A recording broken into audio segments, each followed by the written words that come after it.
दोस्तों नमस्कार। इस समय मैं कौशानी से थोड़ा सा ऊपर जंगलों के बीच में आया हूँ और सोच रहा हूँ कि आपसे मैं बात करते हुए चलूँ। इस समय कौशानी का टेम्परेचर लगभग 20-22 डिग्री है, 20-22 डिग्री सेल्सियस, जो कि काफ़ी अच्छा है। और नीचे बागेश्वर में तो काफ़ी गर्मी थी, दिन में यहाँ पर भी हो सकता है गर्मी हो, लेकिन इन जंगलों के बीच से गुजरते हुए काफ़ी अच्छा लग रहा है। और नेचर के बीच में रहना किसको अच्छा नहीं लगता, जो कि भौतिक सुविधाओं का भोगी हो चुका है। लेकिन मेरा या मेरे जैसे और लोगों का मन पहाड़ों में इसलिए लगता है क्योंकि यहाँ पर नेचर काफ़ी करीब है।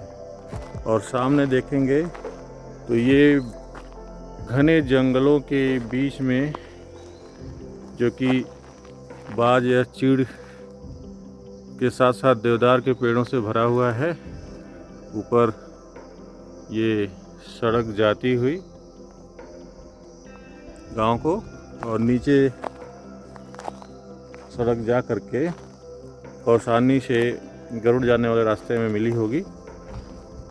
आइए चलते हैं जंगलों के बीच में आपसे बात करते हुए। दोस्तों मैं इस समय वाराणसी से आया हूँ। वाराणसी से मैं 4 तारीख को चला था और 4 तारीख को समर स्पेशल वाराणसी टू लाल कुआं से हम आए थे। और आने के बाद तुरंत हम लोग चले गए पिथौरागढ़ चंपावत होते हुए धारचूला आदि कैलाश ओम पर्वत की यात्रा है। तो चूँकि परमिशन हमने रास्ते में ही फ़ोन करके बनवा लिया, लगभग 1100 रुपये हमसे पर पर्सन लिया। हम 3 लोग थे। यात्रा हमने 5 तारीख को वहाँ से बाइक रेंट करके प्रारंभ की थी। और यात्रा जो धारचूला से गूंजी की है, काफ़ी रोमांचक और खतरों से भरी हुई थी, क्योंकि सड़क बहुत ही एक्सट्रीम था।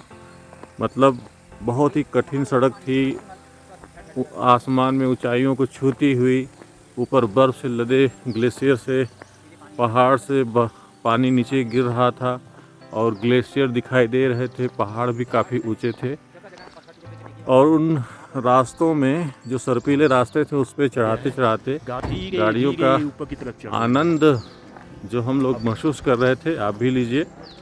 और ऊपर गूंजी जाने के बाद हमने सोचा चलिए आगे बढ़ते हैं। नाभी गांव में पहुंचे, वहां पर पता किया तो वहां पर भी रेंट काफ़ी महंगे मिल रहे थे, 1500 पर पर्सन, खाने नाश्ते को और चाय के साथ। तो हमने सोचा कि चलिए और आगे बढ़ते हैं, क्योंकि मेरे मन में भी पहले से ही था कि हम आदि कैलाश के नज़दीक जो गांव है कुटी, वहां पर रुकेंगे, जो कि माता कुंती के नाम पर बसा हुआ है। क्योंकि वहां पर बहुत पहले पांडव गए थे और माता कुंती को वह स्थान बहुत अच्छा लगा था, इसलिए उन्हीं के नाम पर वो गांव कुटी बसा हुआ। काफ़ी अच्छे लोग थे। वहां पर गए तो हमें वहां पर एक गेस्ट हाउस मिला, जिसमें एक आंटी जी थी जो नैनीताल में टीचर थी, वो चला रही थी। उन्होंने बताया कि भाई बेटा, हम तो ऐसे ही चला रहे हैं, पैसे कमाने के लिए तो नहीं चला रहे हैं। उन्होंने हमारी सेवा इतनी अच्छी की, खाना इतना बढ़िया बनाया, घर जैसा फील आया। वहाँ से हमने सुबह जौलीकौंग की यात्रा प्रारंभ की, जो कि आदि कैलाश का बेस कैंप है। वहाँ पर जाने पर हमें आदि कैलाश के दर्शन तो नहीं हुए, फिर भी बादलों से घिरे थे। लेकिन वहाँ पर जाने पर लगा कि नहीं, हम लोग ऐसे क्षेत्र में आ गए हैं जो कि काफ़ी आध्यात्मिक वातावरण से परिपूर्ण है। और वहाँ पर जो वाइब्स आ रही थी बहुत ही खूबसूरत थी। और जब हम वहाँ पर थोड़ा समय बिताए, ट्रैक करना प्रारंभ किए, जब पार्वती सरोवर पर पहुँचे मंदिर पर, तब तक भोलेनाथ ने अपनी कृपा बरसाई और आदि कैलाश के खूबसूरत दर्शन हुए।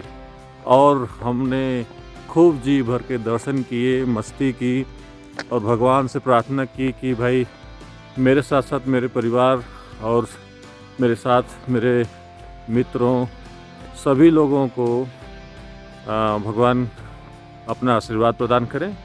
वहाँ से दर्शनों उपरांत हम लोग आए और वहीं से चले गए हम लोग गुंजी होते हुए फिर से काला पानी पहुँचे। काला पानी से होते हुए हम लोग पहुँच गए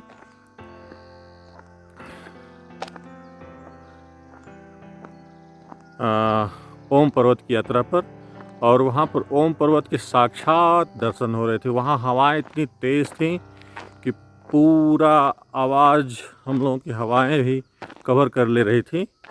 वहाँ पर नाभी डांग से, जहाँ पर एक शिव मंदिर बना हुआ है जो कि आर्मी के द्वारा बनाया गया है, ITBP द्वारा, तो वहाँ से ओम पर्वत के दर्शन और 2-4 फ़ोटो क्लिक करके प्रार्थना करके हम लोग वहाँ पर से वापस आकर के गुंजी में स्टे लिए। वहाँ पर भी हमें 1500 रुपये पर पर्सन के हिसाब से एक स्टे मिल गया। गुंजी में अक्सर लोगों का जो है बाथरूम घर से बाहर होता है, क्योंकि वो लोग मानते हैं कि घर में बाथरूम टॉयलेट नहीं होना चाहिए और घर में पूजा होती है, इसलिए घर से बाहर टॉयलेट वहाँ पर वो ट्रेडिशन है। तो वहाँ से थोड़ा सा दूरी पर जो नाभि की तरफ रास्ता जाता है, तो एक होम स्टे बना हुआ था।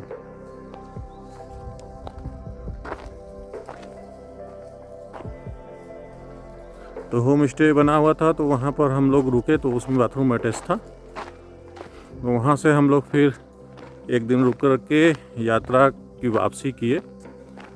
तो वापसी हम लोग करते करते गए, फिर वो वही छिया लेक आए। छिया लेक काफ़ी ऊंचाई पर बसा है, जो आर्मी का कैंप है। वहाँ से हम लोग, वहाँ पर चेकिंग होती है आपके आने और जाने दोनों की, और वहाँ से फिर हम लोग छिया लेक से नीचे उतरे तो कितना बेहतरीन दृश्य था। हम लोग देख करके फिर एक बार पुनः मंत्रमुग्ध हो गए, और वहाँ से शाम दोपहर 10-11 बजे तक हम लोग आ गए धारचूला। धारचूला आकर के हमने बाइक वापस की, और उसके बाद से वहाँ से जौलजीबी आए। जौलजीबी से फिर मुन्नस्यारी स्टे लिए 2 रातों का। वहाँ भी काफ़ी आनंद आया, और वहाँ से आने के बाद हम लोग यहाँ पहुँचे हैं कौसानी, और कौसानी के जंगलों से आपसे बातचीत करके हमें बहुत ही अच्छा लग रहा है। आपको कैसा लगा मेरी इस यात्रा का वर्णन ज़रूर बताइएगा। आपका होस्ट एंड दोस्त द बनारसी ट्रैकर, बहुत बहुत आप सबका आभार एवं धन्यवाद।